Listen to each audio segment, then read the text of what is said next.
আমাৰ এইটো 15 আগষ্টৰ কাৰণে চেকিং কৰি থকা হৈছে। আমাৰ এইখিনি ক্ষেত্ৰী থানাৰ ধূপগুৰি বুলি কয়। তো আমাৰ ক্ষেত্ৰী থানাখন যেহেতু চিটিৰ এণ্ট্ৰি পইণ্ট, তো আমাৰ এইখিনিতেই মানে গোটেই আমাৰ নাইট চুপাৰ আৰু ডে চুপাৰবোৰ যিবোৰ আপাৰ আছামৰ পৰা আহে মেইনলি, সেইবোৰ ভালদৰে আমাৰ গোটেই মানুহৰ লাগেজ আৰু ডিকিবোৰ চেক কৰা হয়। আৰু সৰু গাড়ী বা কমাৰ্চিয়েল ভেহিকুল সকলো ধৰণৰ গাড়ী আমি টাইম লৈ চিফ্ট হিচাপে আমি চেকিং কৰি আছোঁ 15 আগষ্টৰ কাৰণে। 15 আগষ্টতো যাতে আমাৰ ভালদৰে পাৰ হৈ যায় আৰু কোনো ধৰণৰ কুটাঘাতমূলক যাতে ঘটনা নঘটে, তাৰ কাৰণে এইটো প্ৰিভেণ্টিভ মেজাৰ হিচাপে চেকিংটো প্ৰায় আজিৰ পৰা 2 মাহ 2.5 মাহ মানৰ আগৰ পৰাই এইটো চেকিংটো ইয়াত চলি আছে। ইয়াত আমাৰ ৰেগুলাৰ গেজেটেড অফিচাৰ আহি থাকে, তেওঁলোকৰ চুপাৰভাইজনত আমাৰ চেকিংটো চলি আছে।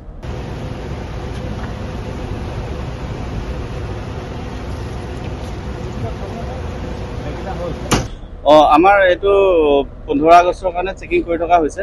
আমাৰ এইখিনি ক্ষেত্ৰী থানাৰ ধূপগুৰি বুলি কয়।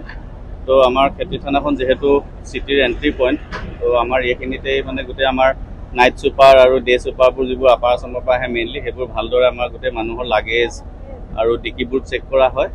আৰু সৰু গাড়ী বা কমাৰ্চিয়েল ভেহিকুল সকলো ধৰণৰ গাড়ী আমি টাইম লৈ চিফ্ট হিচাপে আমি চেকিং কৰি আছোঁ 15 আগষ্টৰ কাৰণে। 15 আগষ্টতো যাতে আমাৰ ভালদৰে পাৰ হৈ যায় আৰু কোনো ধৰণৰ কুটাঘাতমূলক যাতে ঘটনা নঘটে, তাৰ কাৰণে এইটো প্ৰিভেণ্টিভ মেজাৰ হিচাপে চেকিংটো প্ৰায় আজিৰ পৰা 2 মাহ 2.5 মাহ মানৰ আগৰ পৰাই এইটো চেকিংটো ইয়াত চলি আছে। ইয়াত আমাৰ ৰেগুলাৰ গেজেটেড অফিচাৰ আহি থাকে, তেওঁলোকৰ চুপাৰভাইজনত আমাৰ চেকিংটো চলি আছে।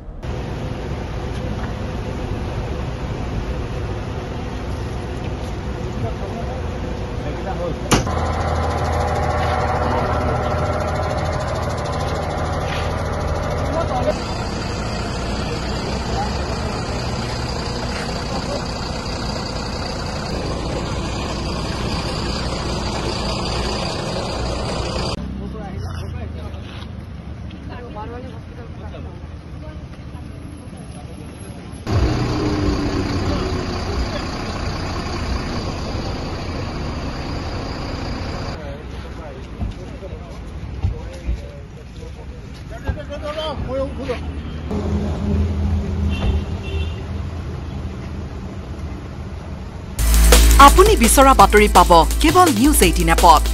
নিউজ 18 এপ ডাউনলোড কৰিবলৈ স্কেন কৰক এই QR কোড। গুগল প্লে ষ্টৰতো পাব এই নিউজ 18 এপ।